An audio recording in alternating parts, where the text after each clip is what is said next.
Veritas. SCP Files.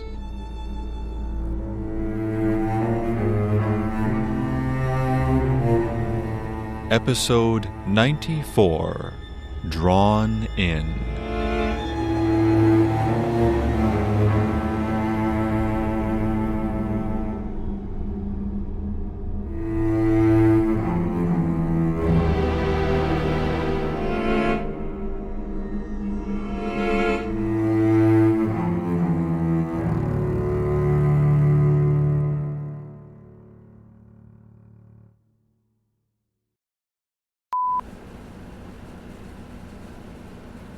Incident Report 497-3.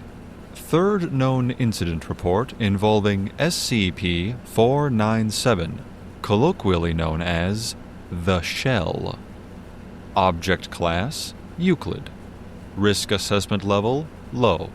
Reported by Violet Tam, Foundation Nurse. Report made December 14th, 2019. You know how you can hear the ocean in a shell? Those conch shells, with the folded over edge and the spiraled bodies? We're taught as kids to pick it up, make sure there's nothing inside trying to live there, and then, if it's empty, to hold it to your ear and listen to the waves. I grew up near a beach. We went all the time. And there were always shells scattered along the shore, some full and some empty, waiting to be picked up, checked, and listened to. I think those distant waves inside those shells, that's what started my gravitation towards music. You'd be hard-pressed to find me without my earbuds in, or something playing in my room, loud enough to shake the walls. Back then, it was a CD player, and then an MP3. Which, yeah, I know, kind of dates the story. People don't really use those anymore, do they? I've switched to my new phone now. It took me a while to get used to it, but I'm catching up. You'd think I would have had enough music after my ordeal. But I'm never gonna stop. It wasn't the shell's fault. It wasn't the sound. It was whatever was inside it. Whatever demon was living in that thing when I picked it up. That's the only thing I can truly blame. It happened in early fall 2006.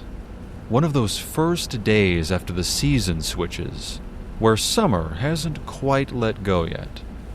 The sun was still warm, the air just starting to cool. I was trying to squeeze in one last day at the beach with my best friend, Kylie Rhodes, before we head back to college. We'd had one of those perfect days. Swimming, sunbathing, talking about what we were going to do next semester. And then we started that last walk down the beach before heading home. Kylie, she was always a dreamer, never really looking where she was going, just staring out at the ocean like she could already see her path on the horizon. I was the opposite, eyes down, scanning the sand. My grandmother liked to make things out of shells, you see. Necklaces, little jars, decorations, or she'd just scatter them in her garden amongst the flowers. So I'd pick them up as we walked, scanning for anything with a nice color to it. Smears of purple, tan, you know those fan-shaped ones with the soft ridges? Just little things that would look pretty. I remember thinking, right before I found it, that the beach felt quieter than usual. At the time, I chalked it up to the end of summer.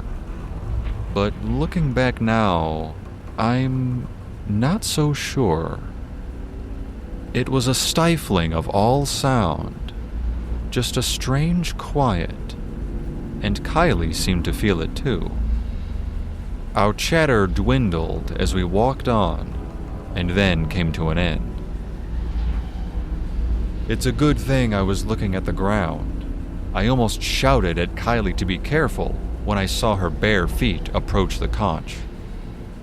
It was a beauty, perfectly intact. I could see a soft pink interior just below the curved edge of the shell. But of course, though the spines reaching up were rounded rather than sharp, I didn't want Kylie to injure herself tripping over it.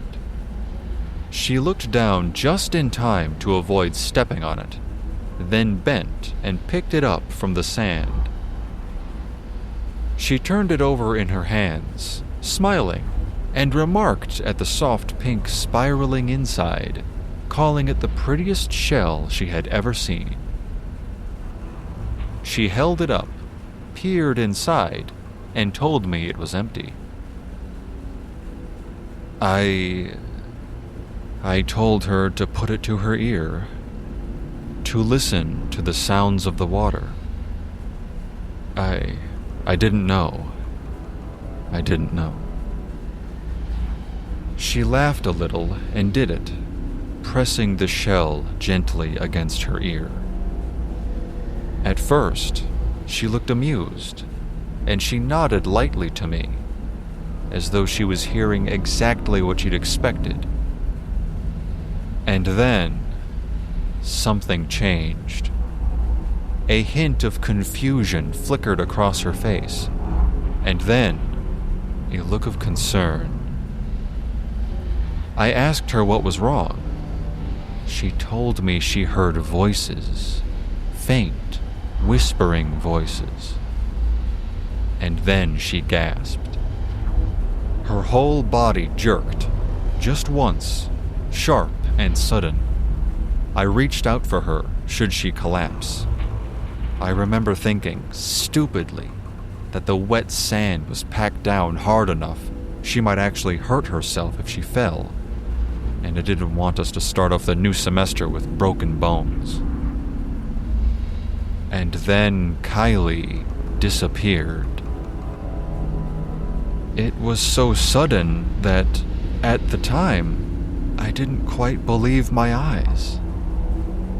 She folded inwards, like her body just lost shape.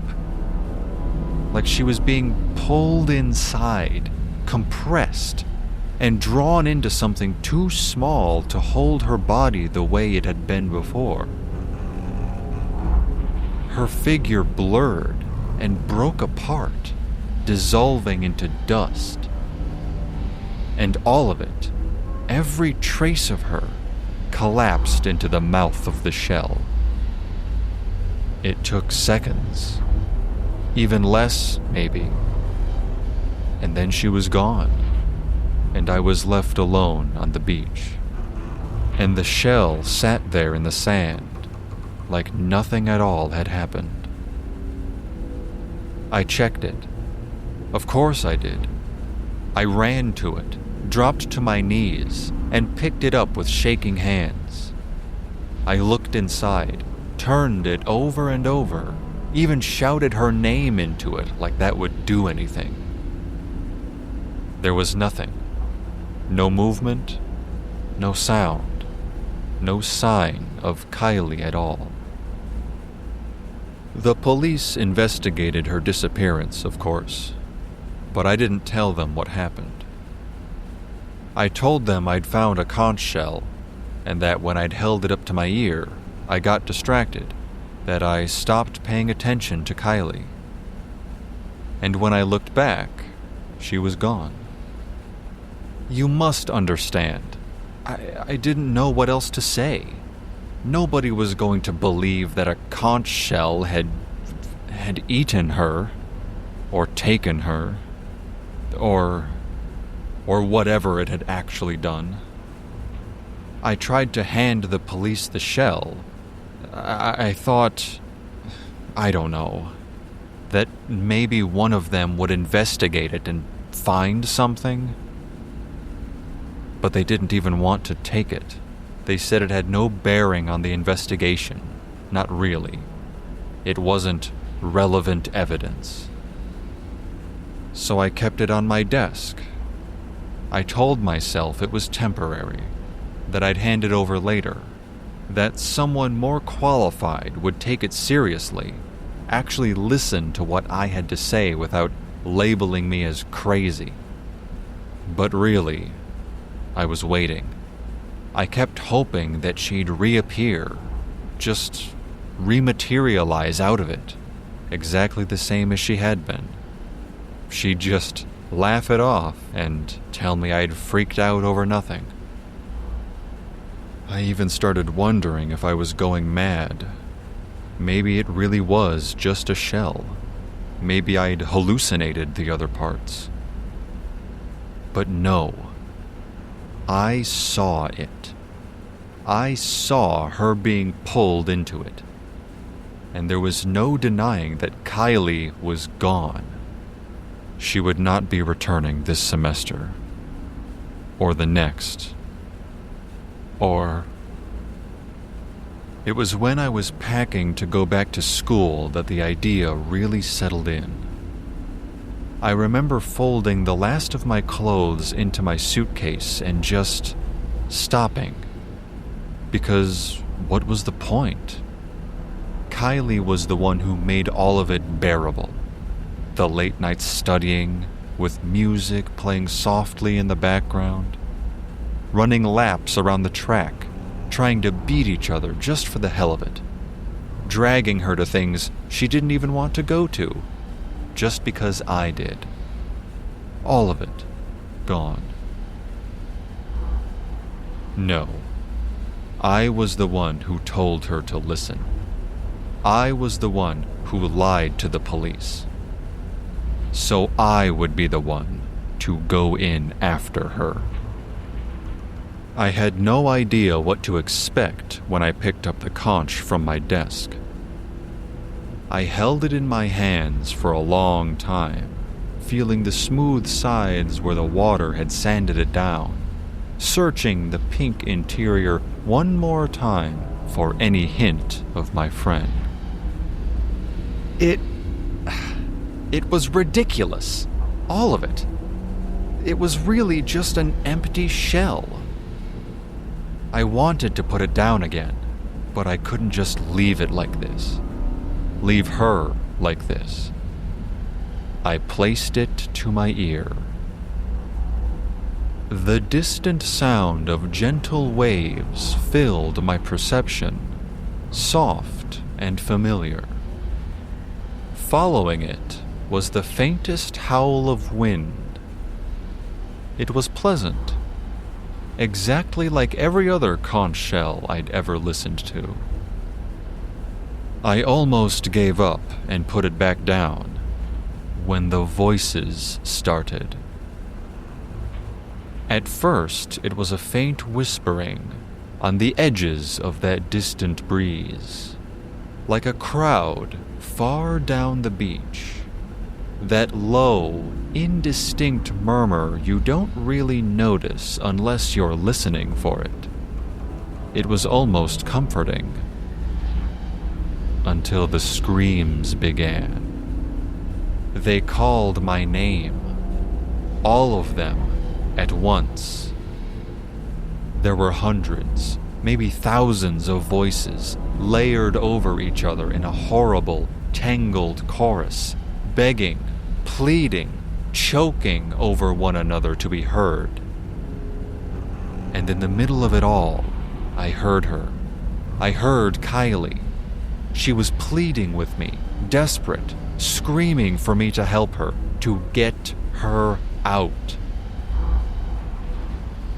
I don't really know how to describe what happened next, but the sound, the shouting, it changed, solidified. It all swirled together in such a densely packed clamor that I could feel the pressure sliding into my ear, wriggling like it was alive, pressing and moving, pushing inwards inch by inch. I felt myself gasp, but that was all I could do. My scream caught in my throat. The pressure struck my eardrum and I felt it stretch until a sharp, deep pain bloomed inside my skull.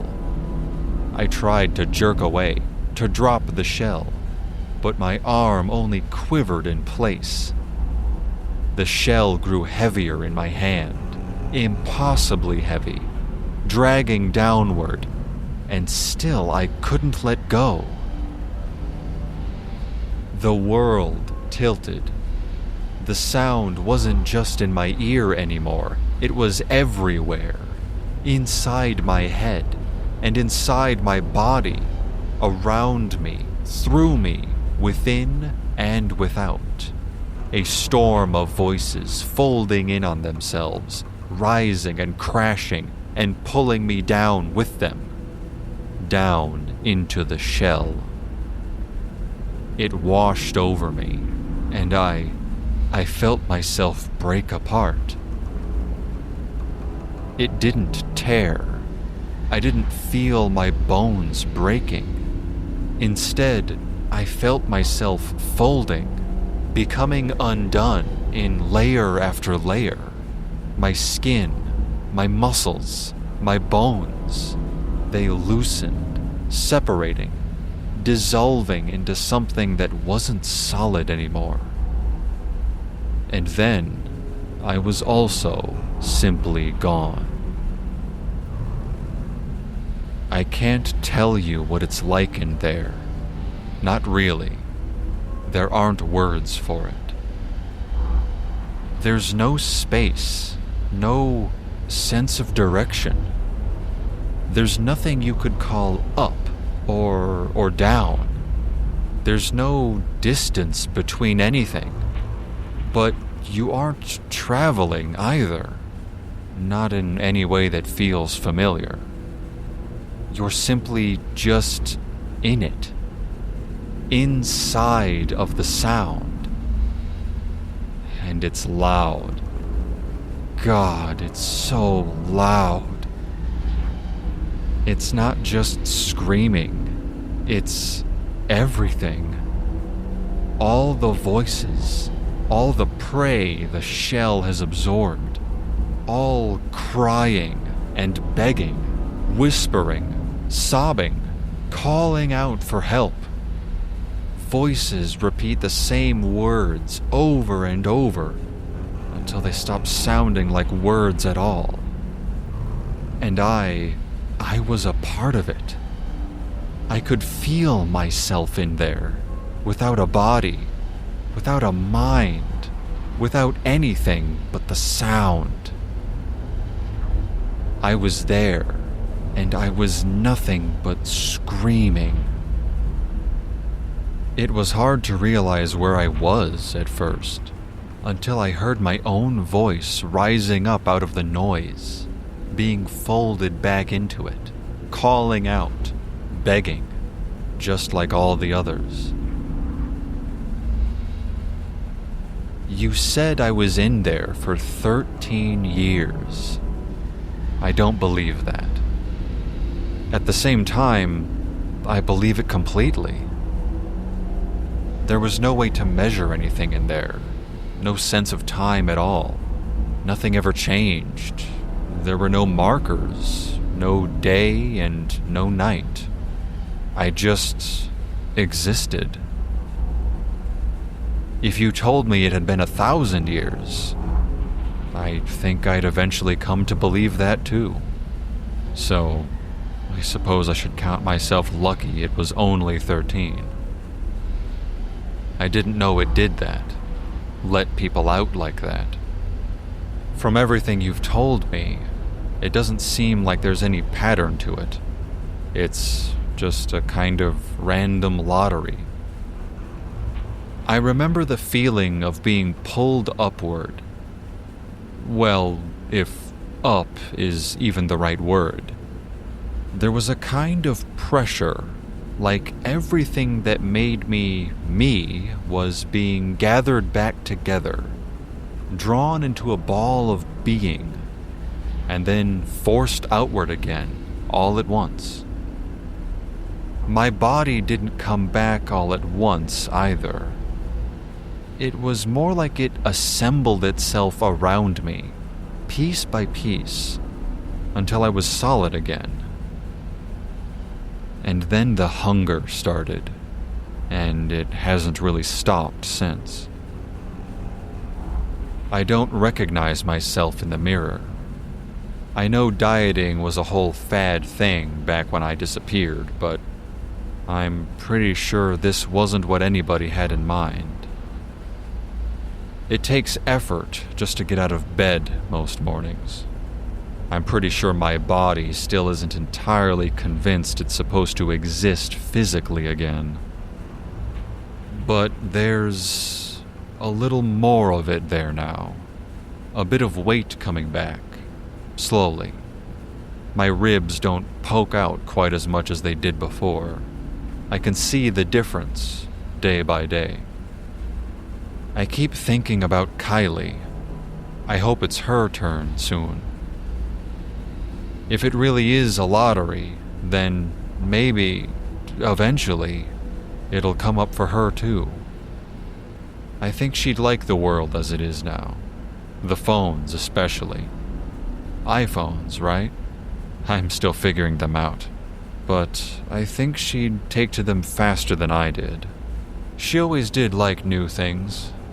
Though, maybe she'd want to skip all the new music platforms. She's probably had enough of sound. Oh, there's so much I want to show her. I've already made my decision about staying here. After everything, it didn't feel like much of a choice at all. You offered me something to help me forget, a way to go back, a way to walk back to my parents thinking that none of this had ever really happened. But I don't think that would really be going back. After 13 years, I'm pretty displaced from time. My parents wouldn't believe it's really me. Nobody would accept that I just returned, exactly at the same age I'd vanished.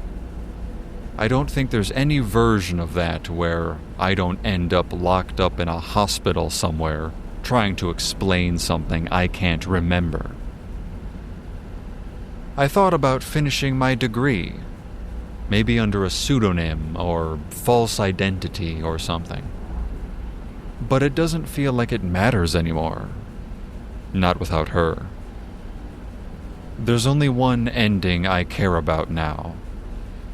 I have to know if she makes it out. No matter how long it takes. No matter what it costs, I need to be here when it happens. If I was lucky enough to be chosen once, then maybe she will be too. And when she is, whether it's next week or 50 years from now, I'll be there to meet her. Maybe that can be my new role now, to help take care of anyone who comes back out of that thing. Because one day, it will be Kylie. And now that I know what's waiting in there, I don't think I could live with myself if I wasn't here for her still.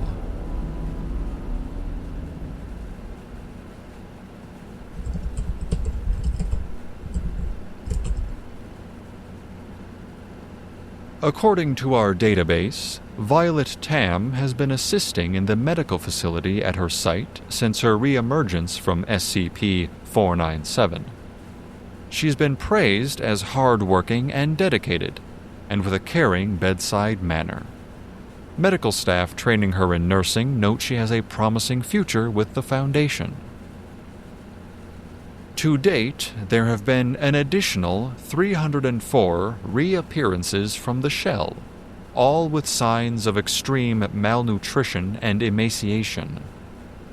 80% of newly emerged civilians die due to their weakened condition within the first day, another 10% in the first week. Those that survive have reported disappearing as early as the year 1406. There has been no further sign of Kylie Rhodes.